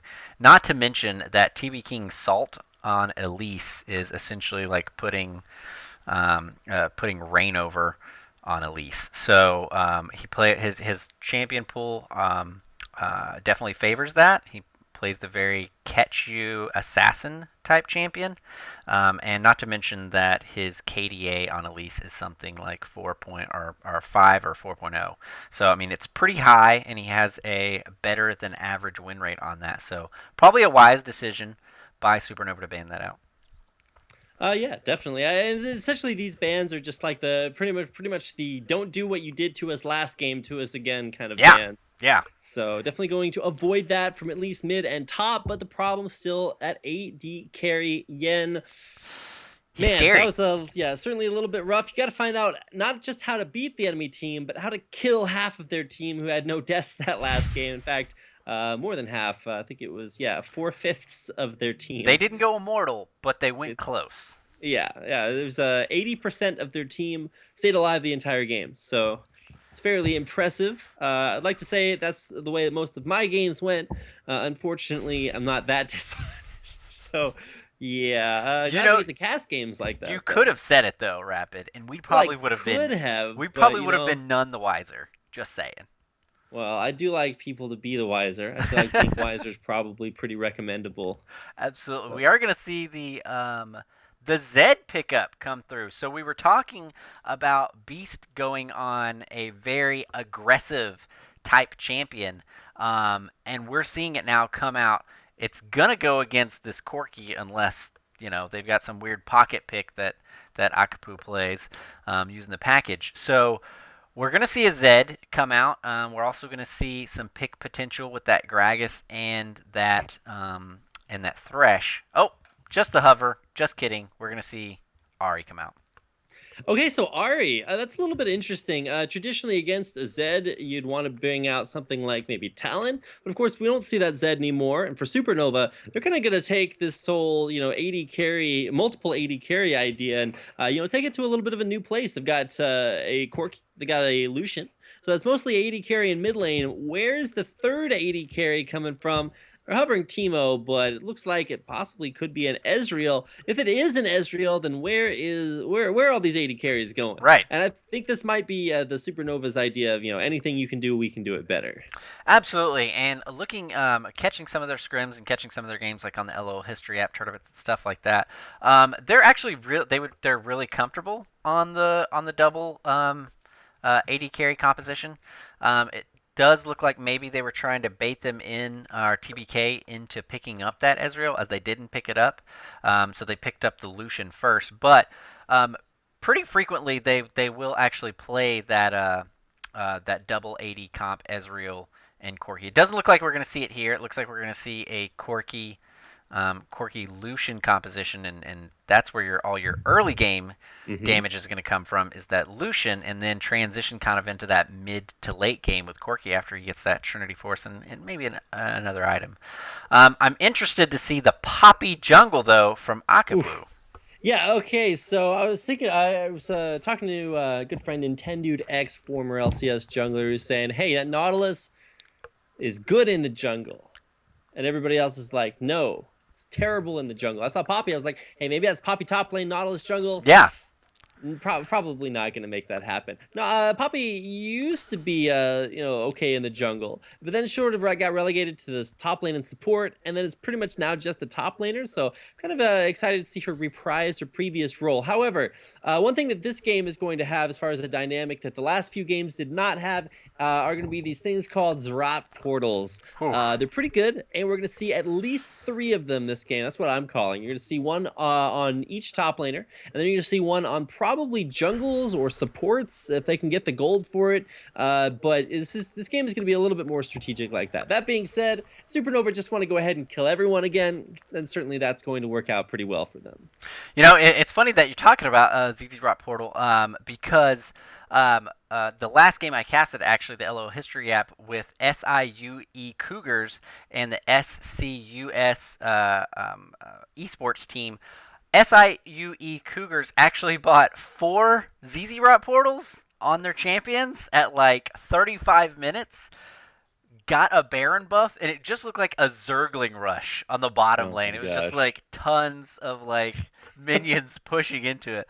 Can't even do anything about you it. You can't do anything about it. They had 0 wave clear. The NCSU esports team had 0 wave clear, no way to deal with just all these just minions flying in, and they're like little banelings. They essentially jump at like buildings and turrets and just explode in a beautiful pink glory. It's pretty beautiful. If you guys haven't ever bought a Zerat portal before, go check it out. It's pretty cool. And of course, go check out multiple ones of them. Man, if you could just buy like multiple ones for one champion, that'd just be put them all down. Yeah, just like. I spoke with Zenith Esports, and their manager told me that before, I guess, the change happened and the patch happened, this last one, they put in that little patch bug for ZZ Portal. If you bought 5 ZZ Rot portals, like if the enemy team bought one and you guys, like both teams bought 5, like it would absolutely crash your game. Like League of Legends could not, like the client could not figure out like what, like where to send them and like what ZZ like like minion like destroyed which one, so it would just like stop. It would just stop. I loved it. It was great. All right, well, I'm gonna love getting into this game. That's gonna happen in about just under a minute. So don't worry, don't go anywhere, Yeah. guys. We've got our second and possibly last game of the night coming up here. I love Game 3, so I'm always up for more League of Legends. Come on, TB But King. yeah, man, it's gonna be a little bit rough. So, and with that respect, in chat, we want to hear from you guys, me and Rapid do. If you feel like Supernova is going to take Game 2 and finish out this best of 3 series, then hashtag SNWin in chat. We want to hear from you. But if you think TB King is going to contest this, then I want you to go ahead and in chat, I want you to go ahead and type in that hashtag TBWin. Show your love to your teams. Show them that you're here to support them, and we're here to support them too. So, with all that, we are going to hop into the loading screen, and yeah, rapid casting. Oh, rapid win. Like, whoa, wow, you're getting some love there, rapid, and then it says next to rapid win, rapid casting. Hey man, I'm just saying. It's not just the teams that can win this. You as viewers are winning it too by virtue of just being here. That's right. So hashtag Twitch chat win. I'm gonna put it in. Here we go. I guess so. If you haven't caught Rapid Casting, like he said, go on over to Twitter, follow him. It's at RAPID CASTING, Rapid Casting. That's correct, right? I'm saying that right? Sounds good for me. That is his Twitter, and if you're not following me on Twitter, go ahead and follow me, and I'm at Paleo_ever. You can follow me, where I'll be, posting winners, announcing the next Rumble on the Rift, and announcing the next teams on Rumble on the Rift. And we also want to thank our sponsors for this event, Chirp. It is actually a fantastic app, especially Thursday to Sunday. You get to hop on there. You get to blast. You get to hop in chat rooms, blast one another, talk plenty of crap, root for your home team. Mine last week was Immortals in CLG, and I was very boisterous on Chirp, and I felt very silly afterwards. Oh boy. Spoiler alert. Well, hey, crazier things have happened, I suppose. So I was just looking forward to some good League of Legends here tonight. Absolutely. I'm really anxious to see if we can see TBK come back from that loss and really take it to the Rift and maybe pull out a 1-1 against Supernova. I'd like to see that. Yeah, especially with sort of their backs up against the wall. There's a lot to come back from. Sure. It's definitely doable. Definitely doable. Definitely so let's go ahead doable. and get in here to game number 2 with Supernova now spawning on the blue side versus the Bladed Kings. They are on the red side, of course, up on the top. Summoner's Rift. And Rumble on the Rift. Hope you guys are enjoying it so far. Had a little bit of a brief delay, but now we're back at it again with that League of Legends action. Yeah, we are back on the action, and we want to thank you guys for sticking with us tonight. I want to personally thank Rapid Casting for helping me out tonight on this special Tuesday edition of Rumble on the Rift. Thank you, Rapid, for coming out and helping out tonight. I just want to thank everybody out there for watching.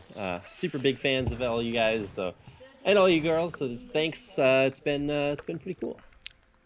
There you go. We got Paleo Pinguino underdog.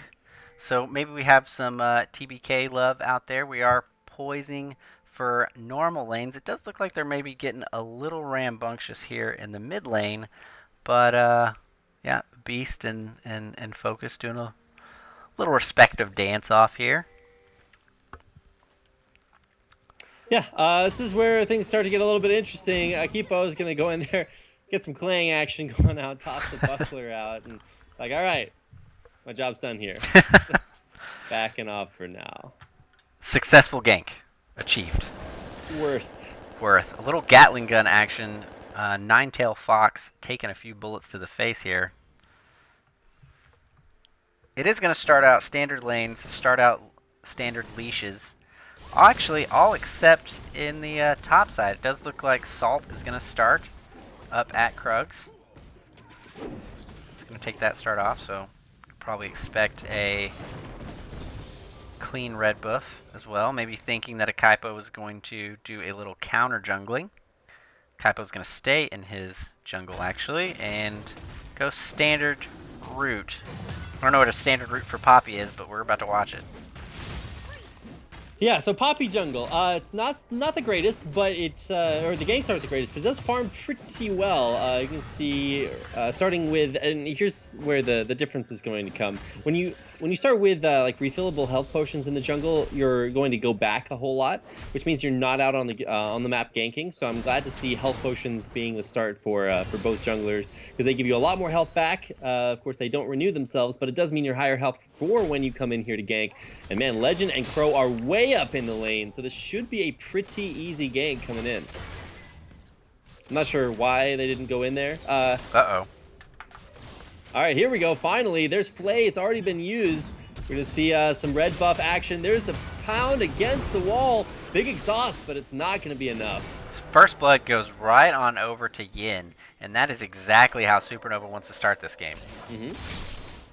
Yeah, Yen going back in. He's not going to win that 1v1 if he dashes into turret, but with one more auto attack away, could have been close. It was very close. By the skin of his teeth, Yin went to try to snowball that lane earlier and pick up a double, but Legend didn't overextend, didn't get too happy about it, and played it safe. He is going to miss out on a ton of CS, though.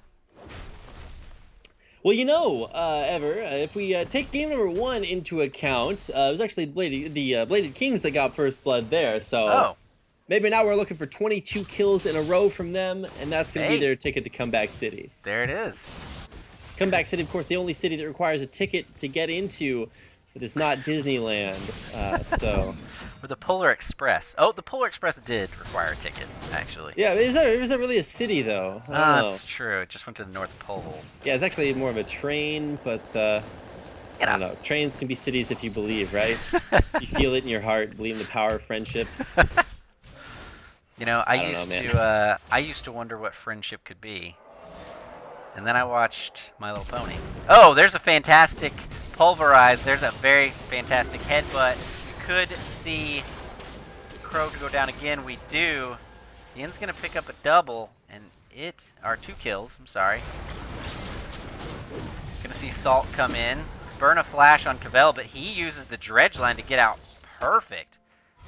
Nice job. Yeah, didn't even lose all that much HP. Still got some of these corrupting potion charges left, so he's gonna be a-okay in that lane. Minions doing the body blocking to stop that body slam from Salt from connecting.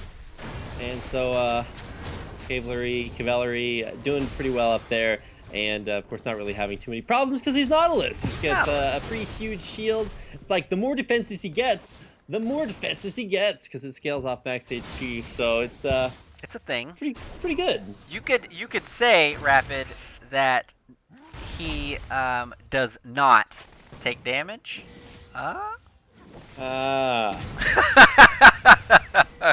It's like you got the inclining intonation of hopefulness, and you got the declining intonation of skepticism. So just gonna leave that one where it is. Fantastic.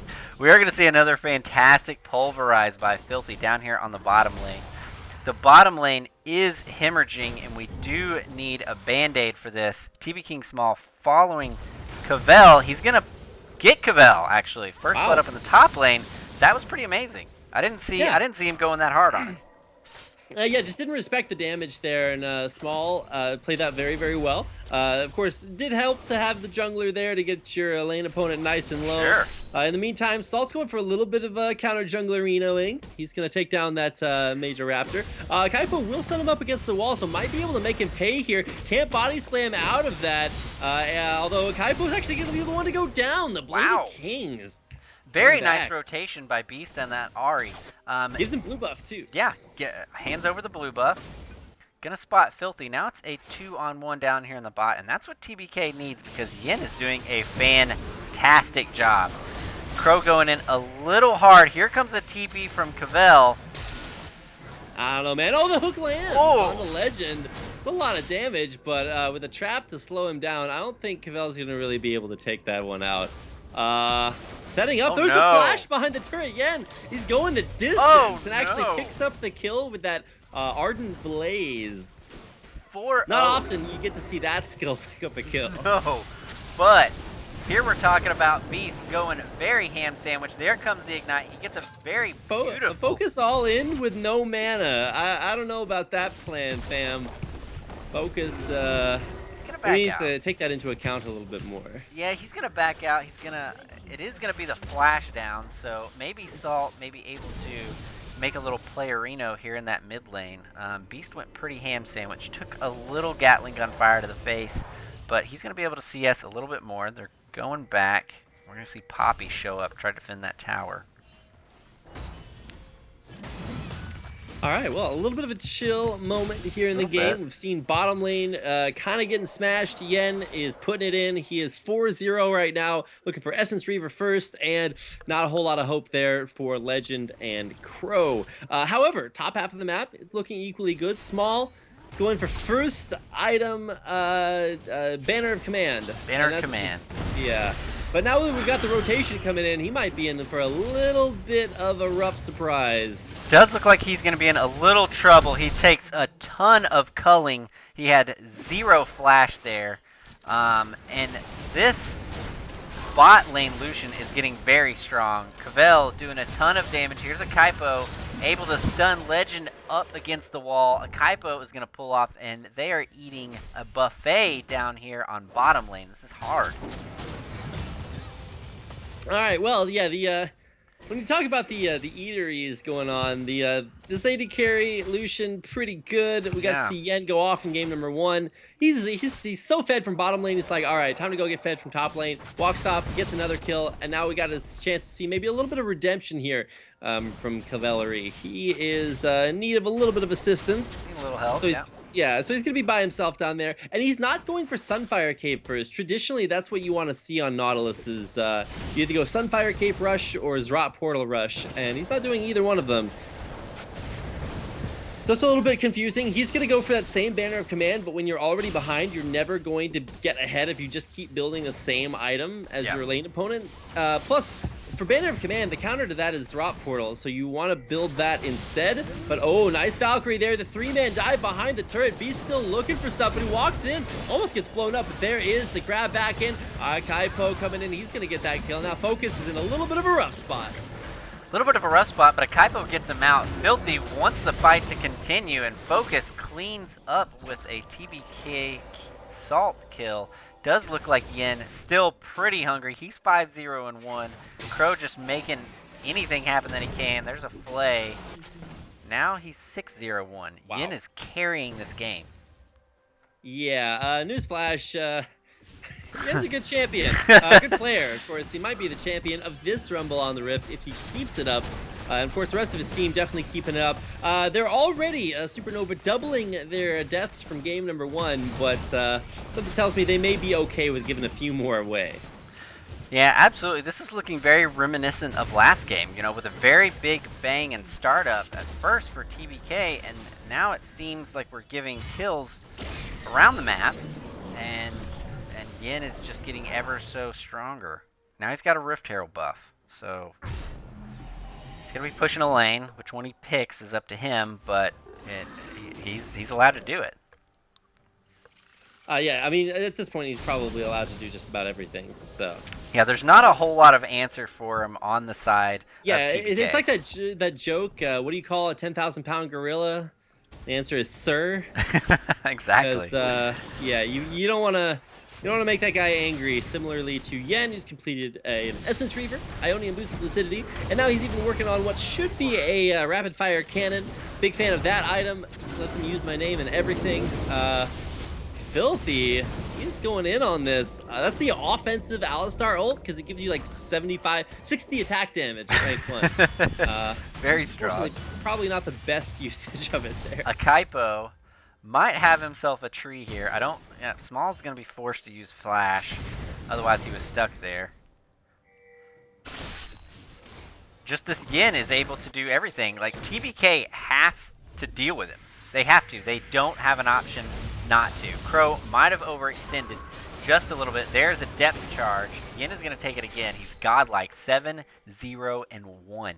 Don't mess with this guy. He's huge. Man, yeah, you don't want to go anywhere near this. At this point, it becomes more about the overall game, not just the team fight game. So you're never going to beat Yen. You want to stick to maybe split pushing your way to victory, hitting those hot side lanes super hard, and trying to come up with some objective wins to get the global gold coming your way. Because at this point, no one on the Bladed Kings are anywhere near completing any of their items.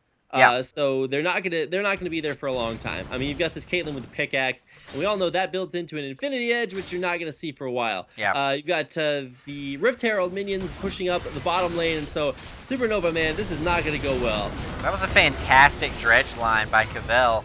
It's gonna give him a legend. Filthy able to stay alive just enough. Takes a few tower shots. Fantastic. And that turret is gonna go down. Small is going to try to... Oh, there's a failed cast.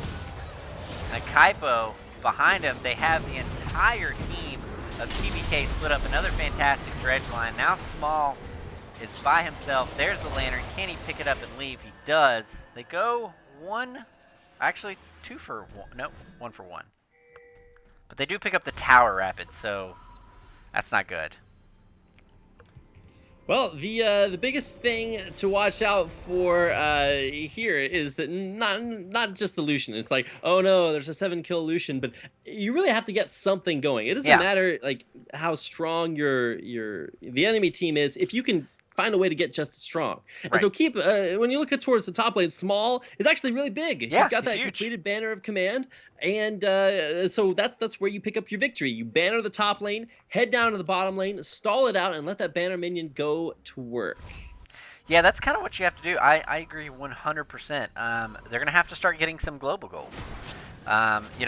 This is the point where you avoid the Lucian. The control now is vision control. Make sure they're not out rotating you. Make sure you're not getting caught out by a Kaipo a stun. Make sure Filthy's not getting a good Alistair headbutt pulverize combo on you. Utilize your lanes. And just kind of avoid that big damage that you see with the man with the twin guns. All right, well, twin guns are good, but I don't know. Foxfire is maybe better if you can land them all on the right target, but Beast actually used this all defensively there, so it's like it's kind of what you have to stop doing as the Bladed Kings realize, hey, nothing is more. You gotta at least save some way to deal with Yen, because now he's just powering up, man. Yeah. He's already got that zeal. He's got a red buff, and he is just gonna be a monster. You look at those badges that they put beside your. The champion names, their health bars, to give you an idea about how good they are. Yeah, he's got a little bit going on there. He's definitely showing a little flair on this Lucian. Also something to note, I didn't notice before, but Gin and Filthy soccer fans. They're both sporting the football, European football skins. Hey, there you go. Unfortunately for, I guess, the equality there, top lane, the banner of command minion's actually on a caster minion, which is kind of interesting. Usually you want that on a cannon. Yeah. So that's where Cavalry, there we go, put that, his banner of command minion up top. Don't see any other banner of command minions out on the map, so still looking for where Small is going to put his down. Yeah, Rapid, I usually ask my casters this sometimes, and I'll go ahead and pose this to you as well. Let's just say you're TB King's coach right now. You're TB King's coach, and let's just say that you have 1 minute to talk to TBK right now. Let's just say that. What do you tell TBK to stop the hemorrhaging here? Man, get some wards out in your upper jungle. Try to figure out where Supernova is going to try to push next, and put just enough there to stop that push, and try to get a push going in a side lane with the banner of command. That's what Small is going for up here in the top lane. He's going to try to kill off that banner of command minion. Unfortunately, Maokai can't do that. Whoa, we actually flashed away from an Alistar. I don't know about that. You're not facing too much pressure up there, but here comes a Kaipo, and yeah, rotation a little bit slow here from the Bladed Kings, so it might take a little bit of damage here from this turret. Kaipo is gonna miss that ultimate, so now Poppies is down. Who just blew a flash? I didn't. Maybe that was a. I don't think that was purposefully done. Well, it's waiting. There's a Banner of Command minion.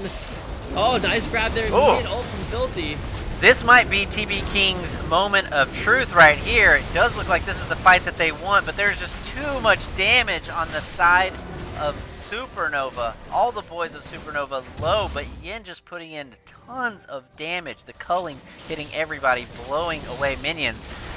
That was a flash by Filthy where TB King Beast tried to get in there. He does use that defensively. Yin wants some more. There's that Arden again, looking for another kill. 5 on no one. That turret's theirs. So Rapid, this gold level, or this gold lead, is now reached 10K, and this is that scary zone now. This is that scary zone that LCS teams talk about, where this is kind of like a no man's land. It starts to get very difficult to come back from this, and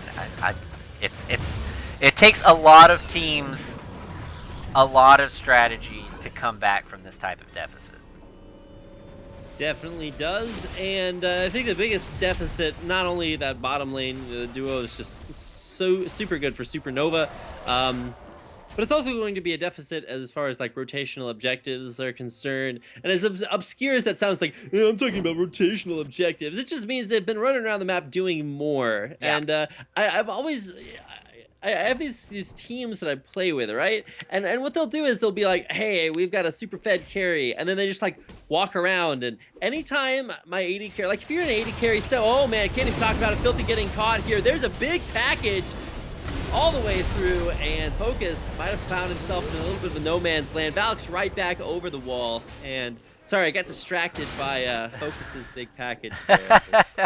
Focus's big package making a big impact, as that is going to turn into their, actually the first dragon at, oh, their second dragon, I'm sorry, second dragon at about 1830, yeah. Oh, 1823. Kaipo making me a liar with his smite. Yeah, 1822, the actual kill there. And blue buff, can it get stolen? Back over, no. Beast actually forced to ult away. Too bad, you can't get away from that Nautilus ult.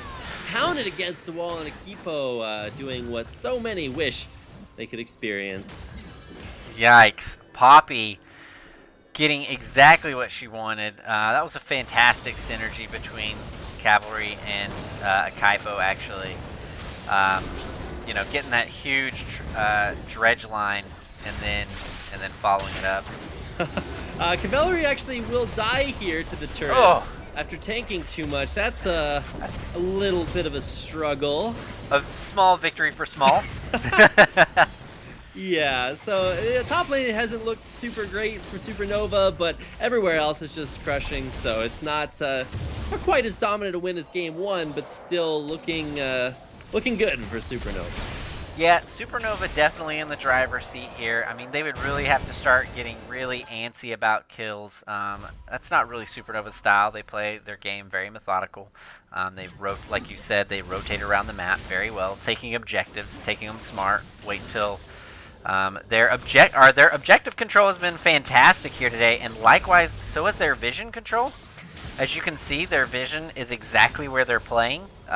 You know, they wanted to take the top side turret, so you see that pink ward right there by red buff, and all the exits and entries also warded up there. So big ups to Supernova with this fantastic ward coverage. They really know where to put it. Well, not too much going on right now. The Baron's live.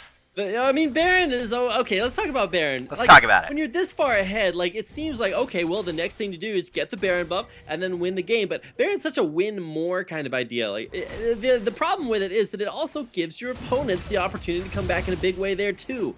So you really gotta drop a big question mark there. It's like, is that really worth it? Because you give up the opportunity for your opponents to steal the Baron, and then you're just like, okay, well, that feels bad, man. Yeah, yeah. Even I will say that if, let's just say that they get a Baron steal on the side of TBK, it could be a situation where that could keep them in for a little bit longer, actually, to be honest. A Baron buff would not hurt TBK right now. And I don't even think, they do know that it's happening, I just don't think they can get to it in time. We've seen. All right, well, we're gonna see Akipo try to knock Salt back away there. He's gonna go for this. He gets the Oh! Did I call that, or did I call that? What is happening in my League of Legends games? Salt with the Baron still. We were talking about it. I didn't know that I was more of a prophet than a shoutcaster, but this could, if they use it right, this could put TBK in a good position to at least start getting out of their base and pushing down turrets, as they have zero. They have 0 turrets. Man, I'm just kind of speechless after that. That was pretty amazing. Wow. Like, what do you even do against that? Like, it's exactly like I said. Like, you just give your opponents the opportunity to come back in a big way. And as soon as Poppy's ultimate didn't hit, oh man, okay, well, finding picks here is just going to be just as effective. Beast trying to ult back away, ult flash, Ari's out of there, but at what cost? Still, Baron buff minions are a great way to defend, and Zerat portals are too. We already have one of those completed by Small, who's going to try to use that to defend the base maybe a little bit more. Yeah, absolutely. They're going to, but at least this, it stops the hemorrhaging so much. You know, mid lane does go down. There's the ZZ Rot portal like you talked about. The rapid ZZ Rot portal is what we like to call it here. And they just need to defend. They need to defend, and all need to be here. Because right now they're not utilizing this Baron buff to the best of their abilities. There's a fantastic cast, but I don't know that it's going to help. Beast is in the mid trying to defend as much as he can. He's going to go down. Kaipo sends the front line of TBK flying. The Zerat portal and all these Baron buff minions are really the saving grace. Hook onto Yen could have been the pick that kept the Bladed Kings in it. Unfortunately, they're not going to be doing much right now as their inhibitors number 2 is going to go down. And really at this point, what else is there to do? But kind of recall back to base, buy up, and then head down the bottom half of the map. Supernova trying to make their lives as hard as possible, giving away that Baron, but something tells me they're still going to have an okay time. They are definitely still going to have an okay time closing this game out. At this point, it's kind of a matter of when they do it. Unless for some reason they can hold out, unless TBK can hold out, Supernova can mess up and let, I guess, TBK get another Baron? There's not a whole lot of gold in the bank for TBK right now. Lucian is sitting huge, like Wild Turtle here. He is 10-0 in 4. 11k gold, so he's definitely by far the richest man on the Rift. Wow. Well, yeah, more dragons means more fun, and that is the 3rd dragon of the game for Supernova. It's going to get them the ability to run around the map a little bit more quickly. Really wish I could have that buff in real life. I could just run everywhere instead of having to pay ridiculous gas prices, which actually right now are super not ridiculous. Is that just for us, though, here in Texas? I don't know if it's just for Texas. If you guys have low gas prices around the United States, let me know. Yeah, we want to hear. Maybe if you're over like in Australia and you guys pay $1 billion per liter, that is super not cool. but things are over here are pretty great. Paid 135 the other day, but wow, we got another team fight. Time to talk about that. Small locking down Cavalry. It's actually gonna go down. Oh! Yes, finally. Cavalry going down. Crow trying to counter on as much as possible. There's the ultimate down by Beast. There is the long shot there by Legend. TV King Beast able to pick up Filthy there. In comes Focus, and he is doing just that, focusing down all the champions, and that might be the game. Yin with the quadra kill. Who took his Penta? Who took the Penta? I'd have to check. I want to say it was a Kaipo, but I'm not sure about that. Either way, no Pentas for you. It's just a quadra kill. So pretty good way to end the game. And Supernova will take a 24-6 victory over the Bladed Kings. And that is going to be it for the best of this best of 3. The Bladed Kings going down to Supernova Leo as they pull it out very decisively here in this last game. Like you said, going 24-6. 50,000 gold to 36. So that kind of tells a story in itself, Rapid, about the dominant force that is Supernova. Man, yes, super dominant Supernova. Excited to see them play here tonight, and definitely looking good coming into any of their next performances. They talked it up ahead of before the game, that interview, and they certainly lived it up in that game, sort of backing up what they had said. So nice to see the confidence there, and pretty excited to get a chance to cast these games. And I hope everybody else out there is excited to watch. I hope it wasn't too terribly boring. I know we'll be getting the young Penguin back in here to do some Castorinoing. But thanks for giving me the chance to come on, and hope everybody enjoyed listening to me. If you have any comments, once again, don't hesitate to get in touch. Let me know on Twitter at twitter.com/rapidcasting. I'd love to talk to you about tonight's games, or about just about anything you could possibly have in mind. I mean, anything. He wants to hear about it all. Like, if you have a weird story, he wants to hear that too. Isn't that right, Rapid? Absolutely. Can't get weirder than things I haven't already heard. Trust me. Do we have anything? Where can we find you at, Rapid? Where can we get some more Rapid casting content? Are you? Yeah, Twitter, Facebook, YouTube. Rapid Casting's where it's at. So just head over there and let me know. I'd love to see some more of you guys, and hope you guys would love to see some more of me, and more Rumbles on the Rift, of course. Absolutely. And with that, that's going to conclude this Rumble on the Rift. But don't miss us tomorrow, where I will have Pinguino back in the co-caster chair, and we are actually going to see VA Esports, and that's Vigilant Addiction Esports, play the University of Washington Esports League. That is UW Esports. We're going to see those two guys battle it out here. Same time tomorrow, a best of 3, same channel, everything. We're very excited about those two games, and we hope you are too. Rapid, again, I want to thank you here for joining me on the caster's desk. I want to thank you guys in chat. Thank you so much, Supernova communities. Thank you so much to the Bladed King community. Thank you, Paleo Gaming, for allowing us to host this bad boy here. And thank you, Chirp, for making it happen. Yeah, big thanks to Chirp, by the way, for making this happen. It's pretty awesome to see awesome people in esports, and it's awesome to be a part of it too. Absolutely. And with that, I am going to be ever and out. Rapid? Yeah, thanks for watching, everybody. Thanks for having me, Ever, and make sure to tune in next time for the next Rumble on the Rift. Take it easy, guys.